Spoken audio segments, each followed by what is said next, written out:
no banco e fala, quanto que é os juros do cartão de crédito? Aí ele te fala, tá na faixa de 10, 12% ao mês. Caraca, isso é muito dinheiro. Mas o branco hoje acordou de bons olhos, bonzinho, viu que você está passando necessidade e vai fazer uns juros a 0,1%. Você vai. E quanto é que eu posso pegar? Pode pegar 10 mil. Aí você fala, uau, pô, eu quero esses 10 mil aí, põe para mim na berola aí. Só que você esquece de um detalhe. Esquece que lá no documento o banco não garante que esse 0,1% vão ser durante todo o seu período de empréstimo. E foi mais ou menos isso que aconteceu. O que os Estados Unidos fez no meio do caminho? Soltou uns juros exorbitantes e o Brasil passou de 10 mil para 1 milhão em dívida. Ou seja, estou aqui só fazendo uma alegoria ao que você está fazendo aí, para você entender que essa dependência aí, que esse empréstimo criou no Brasil uma dívida externa exorbitante, porque esse dinheiro estava agarrado em duas coisas. Agora, num juros fortíssimo e na corrupção existente do Brasil. Ou seja, boa parte desse dinheiro que entrou vindo dos Estados Unidos não foram para o desenvolvimento do país, não foram para a construção do país, foram muitas vezes para o bolso dos políticos. Não, mas no Brasil não existia isso. Corrupção no governo militar? Jamais. Está escrito na história. E a história não nega isso. Tá ok?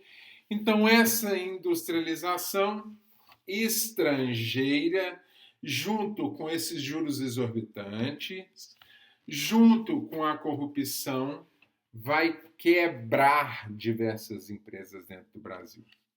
Tá ok? Então, ela gera emprego, Alexandre? Sim, ela gera emprego. Mas lembra-se, Alexandre, me explica isso melhor para eu poder entender. Te explico fácil, para que você entenda essa história aí. Funciona mais ou menos o seguinte. Imagina que você tem um supermercado antigo. Eu estou nesse momento em Diamantina. Diamantina tem pelo menos 3 supermercados muito bons e caros. Tá ok? Eu não sei se na região onde vocês têm, mas eu estou notando que logo na entrada da cidade aqui, eles estão construindo um supermercado Mineirão. Um atacarejo. É um supermercado forte em Belo Horizonte, um supermercado popular. Eu entrei aqui, tinha mussarela a R$ 40 dentro dos supermercados. Provavelmente o supermercado Mineirão vai chegar aqui com mussarela a 20, 22, R$ 23. Ou seja, você pega uma grande rede de supermercado, chega aqui, imagina que na sua cidade aí tem um supermercado mais ou menos como tem aqui, um supermercado que está aí há 10, 20 anos, pegando empréstimo, crescendo, dando emprego para a população, e de repente chega um Carrefour da vida. Chegam supermercados BH, um Mineirão, né? Chega um Verde Mar, como tem aqui em Belo Horizonte. Provavelmente ele vai quebrar os outros supermercados. E é mais ou menos isso que aconteceu. Você tinha empresas de motores como a FNM, que eram, olha o carrinho que a FNM colocava, gente. Olha isso aqui, vou até aumentar essa foto aqui para você ver. Olha isso. Aí, de repente, chega a Volkswagen aqui com um carro com a tecnologia diversas vezes mais forte, diversas vezes mais intensa. O que acontece com a FNM? Ela quebra. Ela não tem mais suporte para poder receber isso. Então, é mais ou menos isso que aconteceu. Eu tenho um processo onde não se aguenta mais, não há infraestrutura específica para isso poder acontecer, tá ok? E aí eu tenho efetivamente uma quebra de várias empresas. Várias empresas dessas vão quebrar, várias empresas dessas vão se desestruturar e eu tenho o fechamento de várias indústrias no Brasil e a venda de outra parte da indústria no Brasil. Então, essa abertura de mercado levou à falência um grande número de indústrias nacionais acostumadas a uma política protecionista do mercado, porque lembra que a gente estava com investimento de uma indústria interna e uma manutenção dos elevados impostos de importação também, né? Então, para não fechar, basicamente, boa parte dessas empresas foram vendidas, e vendidas para quê? Também para capital estrangeiro, tá ok? E muitas dessas empresas se tornaram empresas mistas. Tá bom, pessoal? E o que eu tenho que pensar, sim, gera emprego, mas não gera, por exemplo, impostos. Por que, Alexandre, que não gera impostos? Porque lembra que eu tenho uma guerra fiscal, eu estou montando a Zona Franca de Manaus, e a Zona Franca de Manaus eu libero impostos, eu libero terrenos, eu libero IPTU, ou seja, traz emprego, mas não traz outra boa parte que eu tenho que trazer aí. A segunda é que o dinheiro do lucro de verdade dessa empresa não vem para dentro do Brasil para ser investido dentro do Brasil. Ou seja, ele é considerado no PIB, mas ele não é considerado no índice de desenvolvimento humano porque ele não parte para dentro do país, para a qualidade de vida dos humanos dentro do país. Ele não é distribuído entre a população, distribuído entre a nação, para que esses governos nacionais, intranacionais, os estados, os municípios, né, e os distritos, etc., possam efetivamente usar disso para que a gente possa ter um crescimento econômico. Isso vai para fora do país. Ok?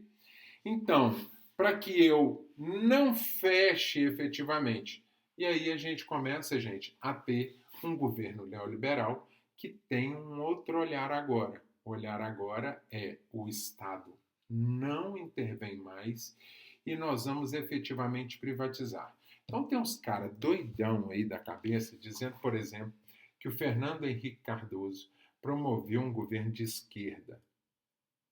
Mas o governo de esquerda tende ao estatismo. Fernando Henrique, só no governo dele, ele deu um alto índice de lucro para os bancos, o que não condiz com um governo socialista, e ele privatizou 3.402 indústrias no seu, 3.402 empresas estatais dentro do seu governo, tá? Só que lembrando que essas empresas não perdem só no seu com a venda da empresa, perde na venda do terreno, perde na venda do capital e etc. Então esses chamados agora neoliberais vão dizer que as empresas estatais elas dão prejuízo e elas são ineficientes e efetivamente pouco competitivas se elas se mantiverem como estatais. Então, qual que é o ideal? O ideal é eu vender essas empresas para poder diminuir o gasto do governo e trazer receita. Só que eu não tenho isso absolutamente acontecendo com nenhuma das empresas que foram privatizadas. Tá ok? E isso vai aumentar efetivamente a competição, porque o mercado privado e a mão invisível do mercado e etc. Só que a própria nação perde bastante com isso. Beleza? Então vamos continuar aqui falando o seguinte: o que uma indústria precisa? Precisa de infraestrutura, transporte e comunicação. Para quê? Precisa de infraestrutura e dentro dessa infraestrutura precisa de transporte, comunicação e energia. E aonde eu tenho isso mais significativo dentro do meu país, Alexandre? Eu tenho isso de forma mais significativa dentro do Sudeste e especificamente dentro do estado de São Paulo. Então, fique atento aí que nós vamos falar especificamente sobre Sampa.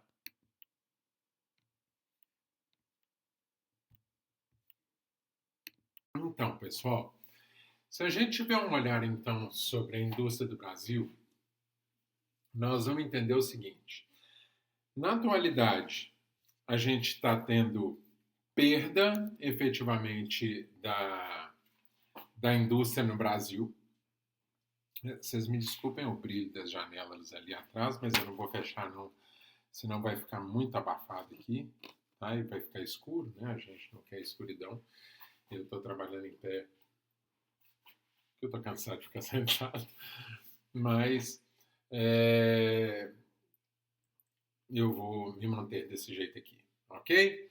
Então, olha só, vamos falar um pouco sobre a indústria aí, e a gente tem que pensar o seguinte: boa parte da indústria do Brasil ainda está intimamente ligada às pequenas empresas, tá? São elas que dão suporte real para o mercado. Boa parte delas ainda estão ligadas à agropecuária, e a indústria no Brasil representa apenas 22% da economia, tá ok? E a concentração industrial, ela ainda vai se dar fortemente no sul e no sudeste do país. Lembrando que ela se dá fortemente no sul a partir da década de 80. Tá bom? Então, recentemente, a chamada desconcentração industrial vai acontecer. E há dois processos que eu tenho que olhar aí para isso. A desconcentração ela acontece por dois processos. Primeiro, por causa da guerra fiscal, e outro, devido ao que a gente chama das grandes dificuldades do Brasil, é chamado de rugosidade. Tá ok? Então, a brincadeira aqui é... Deixa eu ver se eu acho aqui. Bom, não precisa. Então, é muito diferente, por exemplo, se eu tiver aqui, ó, tá liso, eu consigo passar a mão, para algo que é mais rugoso, né? Ou seja, ele fica mais difícil. Quais são os problemas de desconcentração industrial que eu tenho no Brasil? Número 1, trânsito. Número 2, o alto custo. Tá? Número 3, a fiscalização ambiental. Nós vamos falar sobre isso.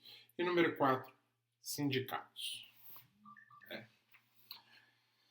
Então, se eu tenho boa qualidade de trânsito, e quando eu falo em trânsito, você pensa somente em estradas. Eu estou dizendo estrada, ferrovia, náutica, ou seja, eu estou pensando em aéreo, eu estou pensando em todos os trânsitos possíveis. Tá ok? O alto custo de transporte, o alto custo de funcionários.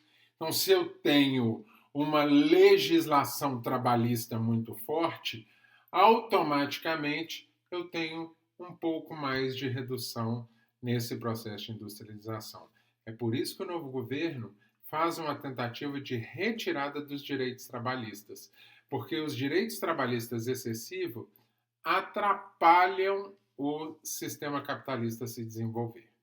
Tá ok? Eles geram qualidade de vida, mas o interesse não é de dar qualidade de vida, como a gente já viu principalmente na retirada dos direitos, né? Saúde, educação, lazer, dos bens comuns, né? Virou 3 direitos básicos, que é saúde, transporte e trabalho. Ou seja, nem alimentação é um direito básico. Se bem que a alimentação pode estar dentro da questão da saúde, né? Então, a rugosidade, ou seja, a fiscalização ambiental, se eu tenho uma fiscalização muito intensa, uma exigência muito forte ambiental, né, dizendo que o cara vai montar uma indústria, que ele tem que ter um sistema de filtragem muito pesado, com maquinários muito caros, isso inibe. Só para vocês terem uma noção, Existe um pedido de outorga de mineração hoje. Por que vocês veem muita mineração? E aí vocês devem enxergar isso muito melhor do que eu, inclusive. Muita mineração sem outorga, ou seja, sem autorização do governo. As minerações clandestinas. Por que a gente vê isso intimamente acontecendo? Porque hoje você faz um pedido de outorga de mineração, ele leva 10 anos para poder ser liberado. Somente 1% dos pedidos de outorga é liberado. É mole. Então, o que o cara faz? Se eu tenho uma fiscalização ambiental que é extremamente acentuada, se eu tenho um sindicato que tem um olhar muito firme sobre o trabalho e etc., a gente vê no atual governo a retirada de sindicatos, a gente vê a redução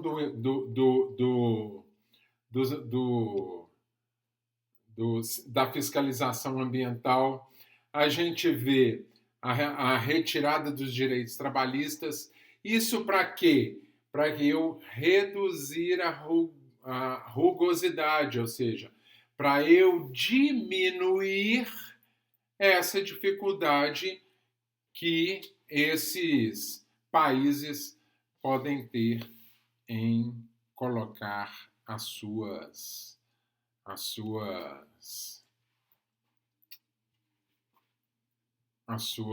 empresas aqui. É uma tentativa de abertura de mercado, tá ok? E aí eu tenho a guerra fiscal. A guerra fiscal, por um ponto, ele desconcentra essa indústria, por outro ponto, ela gera uma menor arrecadação desse Estado, gerando menos benefício social. Então, é bom porque gera emprego? Sim. É ruim porque ela não gera benefício social. Ok? Bom, eu disse para você que 22% do produto interno bruto está voltado para a indústria e 55% dessa indústria está presente aqui no Sudeste. Tá ok? 55% é muito significativo. A gente dá aí 12% do PIB acontecendo, basicamente é isso, fazendo uma conta bem rápida aqui, acontecendo aqui no Sudeste. Por que isso acontece? Primeiro, a gente tem um sistema de substituição das importações para uma indústria interna. A gente já tinha mão de obra presente nesse lugar, principalmente em Rio de Janeiro, São Paulo e ali sul de Minas, né, que também já estavam adaptados ao café. Eu tenho uma indústria de base muito forte desenvolvida pelo Getúlio Vargas. E agora eu tenho aqui no Sudeste os locais de produção associados lá pelo Getúlio Vargas, associando as universidades, associando as empresas, as chamadas aplicações industriais, ou seja, a formação efetiva de tecnopolos. Um bom exemplo disso é São José dos Campos, que forma um dos tecnopolos. Quem são esses tecnopolos? Por exemplo, São José dos Campos eu tenho a Embraer, que é uma das maiores indústrias, se não a maior indústria de aviação do mundo, tá ok? Em São José dos Campos eu tenho a melhor e mais difícil universidade de se entrar no Brasil, Instituto Tecnológico, o ITA, que está lá também. E também tem a formação do Parque Tecnológico Sirius, que vai acontecer ali dentro. E isso vai me proporcionar a formação de tecnopolos. Alexandre, os tecnopolos são fáceis, são comuns dentro do Brasil? Não são, e não são significativos como, por exemplo, tem o Vale do Silício, que acontece dentro dos Estados Unidos. E um grande problema que vocês enxergam como alunos do Instituto Federal nesse momento é o desinvestimento da educação no Brasil, que vai promover, obviamente, um processo de desindustrialização no Brasil. Ou seja, só os institutos federais perderam 30% do seu orçamento, e isso faz com que eu não tenha um desenvolvimento tecnológico, automaticamente reduz o meu tecnopolo e automaticamente eu tenho um déficit aí dessa existência. Tá ok? Então, nesse processo aí, eu tenho uma desconcentração também acontecendo dentro do meu território. Quando a gente fala de desconcentração, você está pensando muito naquele processo que eu disse para você. Qual processo, Alexandre? Aquele de que eu tinha uma primeira capital e um primeiro processo de trabalho acontecendo no Nordeste, ele salta para o Rio de Janeiro. No Rio de Janeiro, eu começo a produção de café no Rio de Janeiro. A produção de café parte para dentro de São Paulo, principalmente por causa do terreno que eu tenho. O meu porto principal do Rio de Janeiro passa para o Porto de Santos e, posteriormente, eu tenho por Juscelino uma levada da minha capital para o centro do país, empurrando isso para dentro do país. Quando eu empurro esse desenvolvimento para dentro do país, lá dentro do país eu tenho um boom tentando novamente dar uma guinada para as indústrias acontecendo lá na Zona Franca de Manaus, tá ok? Na Zona Franca de Manaus, eu desço isso aí pela costa oeste do Brasil. Beleza? Então eu já tenho essa desconcentração acontecendo de forma intrarregional, mas a região brasileira. Agora nós estamos falando de intrarregional de Sudeste. Então não confunda, bonito, não confunda, bonita, com outra história. Nós estamos falando de desconcentração de Sudeste. Aonde se concentra? Primariamente no Rio de Janeiro, passando para São Paulo, Minas Gerais e aí vai. Essas também vai acontecer, essa desconcentração, dentro das próprias, das grandes metrópoles, com as suas pequenas e médias cidades. Ou seja, ela vai acontecer de forma interregional. Nós dizemos intrarregional, né, ou entre as regiões, e interregional nas regiões ali de pequenas e médias cidades. Então, essa desconcentração faz com que as cidades pequenas e médias cresçam de forma exorbitante, muitas vezes de forma acelerada, fazendo com que essa cidade cresça e que ela tenha impactos severos para a cidade, como favelização, crescimento da criminalidade, contaminação de água, contaminação eólica e por aí vai. Tá ok? Então, além disso, o porquê que então eu tenho um crescimento do Sudeste? Não só porque eu tinha um aspecto de esvaziamento da minha produção pelo Porto de Santos, né? Mas também porque eu passo a ter fatores rodoviários muito significativos dentro dessa indústria do Sudeste. Tá ok? Vamos ver alguns fatores aí, então, dessa desconcentração aí, para a gente poder entender aí, né? Então, olha aí um mapa esquemático, acredite, isso é um mapa lindíssimo, lindíssimo, lindíssimo. Nós estamos ali com a região ali, Espírito Santo, Rio de Janeiro, Minas Gerais, São Paulo, né? E aí eu estou mostrando para vocês São Paulo capital, de onde a gente parte aí de todas as ideias. Olha aí o número 1 aí, ó, Anchieta e imigrantes. Se eu sair de São Paulo, então, eu tenho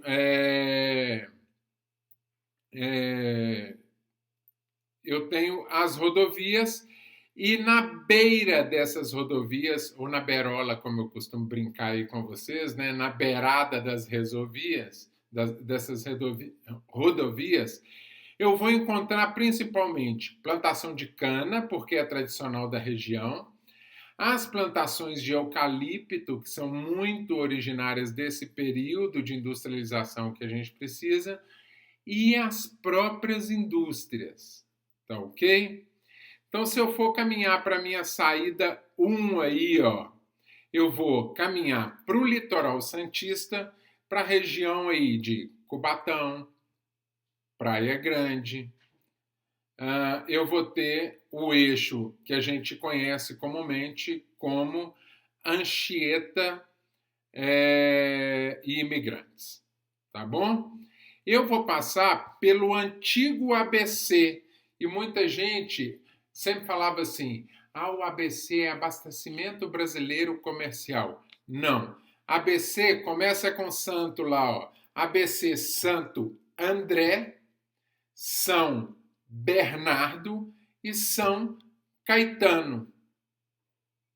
Sondou aí, gente? Ou seja, André, Bernardo e Caetano. Os três santos juntos formam o antigo chamado ABC Paulista, que ganhou uma força industrial a partir dos anos 80. Isso lá, o ABC Paulista nos anos 70, né? E que ganha aí, então, um novo integrante que não tem santo nessa história, que é Diadema. Tá? É um importante polo industrial, principalmente para as indústrias automobilísticas e para a indústria metalúrgica. É dentro desse ABC Paulista aí que os sindicatos se fortalecem na década de 70 e de 80, e é dentro aí dessa região também que nasce lá o seu ex-presidente Luiz Inácio Lula da Silva. Tá ok? Então, eu tenho, com a medida dos anos, em entrada agora um custo de produção para essa região significativamente alto. Ele vai gerar a migração de indústrias existentes ali para outros lugares, mas ainda eu tenho o mantimento lá da Volks, eu tenho o mantimento da Cosipa, que é uma importante siderúrgica da região, e isso vai ter uma significância muito boa para lá. Tá ok? Vamos partir para 2 aí, gente. A chamada Via Dutra, ou simplesmente Dutra. Nessa região, eu tenho 2 polos industriais significativos. Um deles é chamado São José dos Campos, que eu já dei o exemplo anteriormente. Eu tenho a indústria brasileira aeronáutica com a indústria de avião, que é extremamente forte. Ela está associada ao ITA e ela vai formar o principal polo, ou melhor dizendo, o principal tecnopolo, ou principal polo de tecnologia, onde eu alinho indústria às universidades. O segundo é Taubaté. Taubaté, gente, vai dar uma origem à cultura do café. Tem uma origem na cultura do café, mas Taubaté traz a Toyota para dentro de São Paulo, né? E aí tem o toyotismo acontecendo dentro de São Paulo. Beleza? Vamos caminhar de novo lá, ó. Fernão Dias. Fernão Dias tem uma cidade que eu pessoalmente amo, tem uma cultura, e eu estou sempre lá, inclusive, tem uma cultura fortíssima dentro da metalúrgica. E por que eu gosto muito de Atibaia e de Bragança Paulista? Porque são cidades que trabalham especificamente com produção de alimentação. Bragança Paulista é conhecida como a cidade da linguiça no Brasil. Tá? Então, Bragança Paulista tem a maior produção de linguiças, ou é especializada na produção de linguiças no Brasil. Já Atibaia tem uma presença da metalúrgica muito forte, mas Atibaia é altamente produtora de frutas. Principalmente é conhecida nacionalmente como a cidade do morango. Então, a indústria aí de bens de consumo não duráveis é significativa para essa região, tá bom?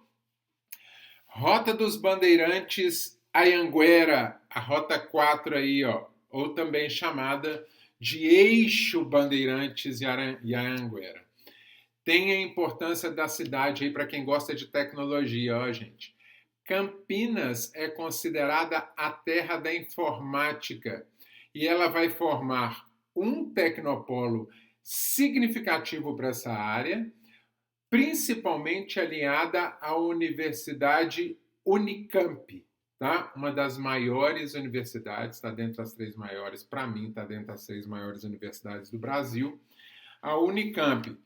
E eu tenho uma outra fábrica de novo da Toyota acontecendo, que é em Indaiatuba, ou seja, a indústria aí de automóvel é muito forte para essa região.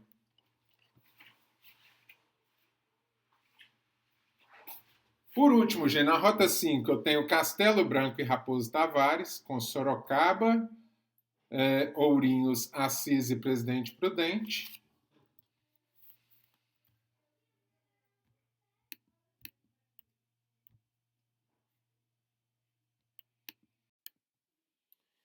Então, pessoal, se a gente for aqui na 5 aqui, ó, a gente vai ver que a gente tem a Castelo Branco e a Raposo Tavares, né? Como eu disse lá, ó, Sorocaba, Ourinhos, Assis e Presidente Prudente, tá? Vamos dar destaque para Sorocaba, que tem uma indústria têxtil significativa e histórica dentro do Brasil, também com a produção de calçados muito significativa. Assis entra, assim como Campinas, como a informática, né? Principalmente com a produção de software muito forte.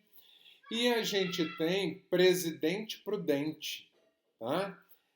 Presidente Prudente, ela tem uma força tão intensa, tão grande, que ela é conhecida como a capital do interior de São Paulo, ou também como a segunda capital de São Paulo. Boa? E por último, e não menos importante, a gente tem a chamada Regis Bittencourt, tá? Que ela vai trabalhar aí, né, já indo para o sul aí, principalmente com a produção de papel e de celulose. Ok, pessoal? Fiquem atentos então. Eu vou falar das outras regiões aqui, tá? Basicamente para a gente fechar esse ciclo de Brasil aqui e depois vou falar rapidamente sobre indústria planificada. Boa?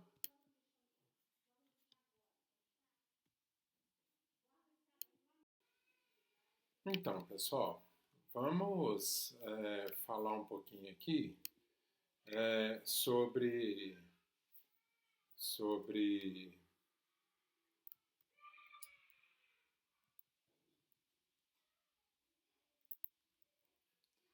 a indústria da região sul, tá bom?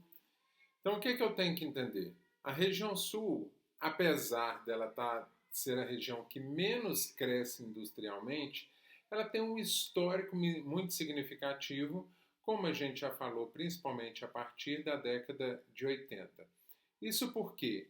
Porque ela favorece a sua integração com o mercado do sul da América do Sul, ou seja, com o Mercosul, né? Justamente por causa dos seus limites, né? Porque ela tem uma significativa potência dentro do Brasil, principalmente na parte de transporte e comunicação, tá ok? E dentro desses 22%, ela da indústria nacional, dentro dos 22%, ela representa um pouco mais de 4% desses 22%, ou seja, 21% desse total de indústria aí. Tá ok? Não ficou parecendo Conversa da Dilma, né? Mas de 100% da produção industrial do Brasil, ela representa 21%. Ou seja, em 100% da economia brasileira, a indústria representa 22% da economia brasileira, e dentro desses 22%, a indústria do Sul representa em torno de 4 e poucos por cento. Agora ficou legal? Para você não confundir aí o que ele diz de 4 e o que ele diz de 20. Ok? Então, eu tenho uma indústria transnacional significativa, mas é uma indústria muito voltada para calçados, para a indústria têxtil, para a indústria de móveis, e é lógico que a gente vai trazer junto a isso aí a indústria de alimentos, ou melhor dizendo, a indústria agropecuária, de alimentos de origem vegetal e de origem animal. Mas também a gente tem a presença de destaque de automóveis muito forte aí, tá ok? Dentro dessa região sul, eu tenho Paraná, principalmente com Curitiba, né? Eu tenho Porto Alegre e eu tenho Blumenau também dentro dessa expectativa aí, tá bom? Florianópolis, gente, tem uma representação significativa para essa indústria de software, ou melhor dizendo, para a tecnologia da informação. Hoje, Florianópolis, para o Brasil, é considerada a Ilha do Silício, tá? Ela tem uma rede de inovação extremamente forte e ela ela é reconhecida efetivamente como polo da tecnologia da informação no Brasil, ok?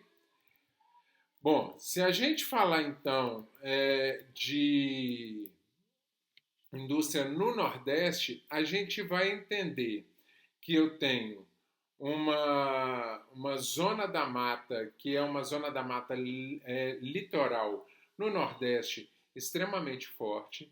Eu tenho uma ascensão nos últimos tempos acontecendo, mas eu tenho alguns destaques bem diferentes assim, tá? Eu tenho Mossoró com uma industrialização de extração, principalmente do sal, tá? Ou seja, uma região de salinização. Eu tenho Camaçari, que é na Bahia, com uma indústria petroquímica extremamente forte. Foi de lá, inclusive, que a Ford foi embora há pouco tempo, né? Eu tenho Campina Grande, na Paraíba, com um tecnopolo existente também, com a proximidade lá das universidades e com a formação de software muito importante aí para o Brasil também. Eu tenho o complexo de Suapé, né, que está no Ceará, com também uma indústria petroquímica muito forte e, obviamente, Fortaleza com a sua indústria têxtil significativa, tá? Eu recomendo aí que vocês deem uma olhada, gente, na participação dos valores da transformação da indústria, principalmente nessa atividade aí a partir dos anos de 1917, tá ok? E eu acho importante a gente trazer aqui sobre o desenvolvimento das tecnologias voltadas para a ecologia no Recife. Hoje o Recife ele vai se firmar, gente, como um dos principais ecossistemas de tecnologia no Brasil. Tá ok? Então, quando eu falo de ecologia, eu estou dizendo com uma grande representação natural, né? Mas também com a grande representação de tecnologia e dos chamados sistemas tecnológicos presentes ali. Beleza? Vamos trazer aqui, gente, essa ideia que essa ideia de que Campina Grande, com seu polo de software, seria considerado para o Brasil aí a segunda Florianópolis, tá? Ou seja, o segundo Vale do Silício, ou a gente poderia dizer que basicamente seria, por causa da nossa grande extensão territorial, seria o grande Vale do Silício do Nordeste. Beleza? Quanto à industrialização mais recente, eu tenho que entender que a industrialização mais recente para o centro-oeste, já que nós falamos numa subida e numa ocupação do centro-oeste, a gente tem um processo de industrialização significativo, mas principalmente para essa indústria alimentícia, voltada para a soja, voltada para a ração, voltada para laticínio, voltada para o frigorífico ou uma indústria focada na agropecuária. Tá ok? Vamos dar um destaque aí, obviamente, para Mato Grosso do Sul, com a questão do papel e da celulose. Para análise, para Goiás, com a questão dos carros, né? Principalmente a Caoa, tá? E para Catalão, com a Mitsubishi. Ou seja, a indústria de carros está presente também, mas eu não posso deixar misturar essas montadoras efetivas aí de carro com, com a importância da indústria agropecuária. Ok? Vamos voltar lá para a indústria do Nordeste rapidamente. A gente tem as mineradoras, Serra dos Carajás no Pará, a Serra do Oriximiná, também no Pará, e a Serra do Navio no...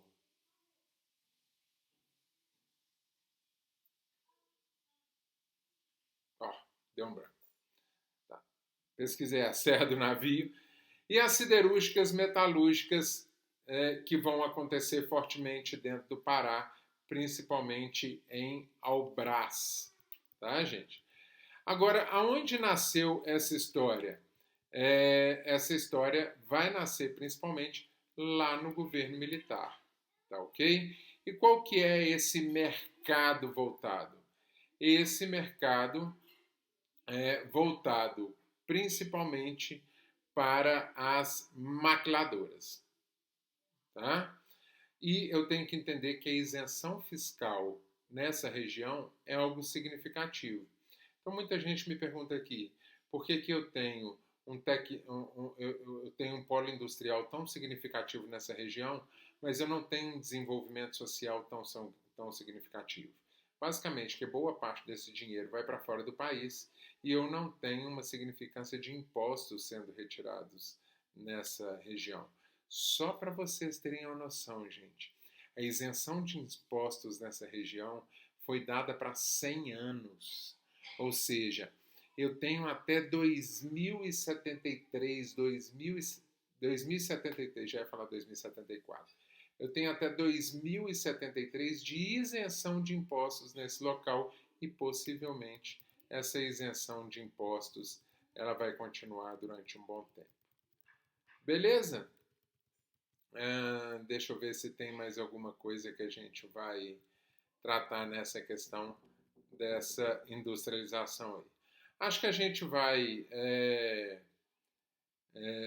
entender também que essa Zona Franca de Manaus, até porque eu disse de Mercosul lá embaixo, eu acho que posso destacar que essa Zona Franca de Manaus não tem parte efetivamente com o desenvolvimento do Mercosul nesse país, tá? Ela está voltado mais para um mercado mundial e para um desenvolvimento aí do próprio mercado interno do Brasil. Beleza, gente? Ficamos assim. Beijinho para vocês. Valeu demais e até.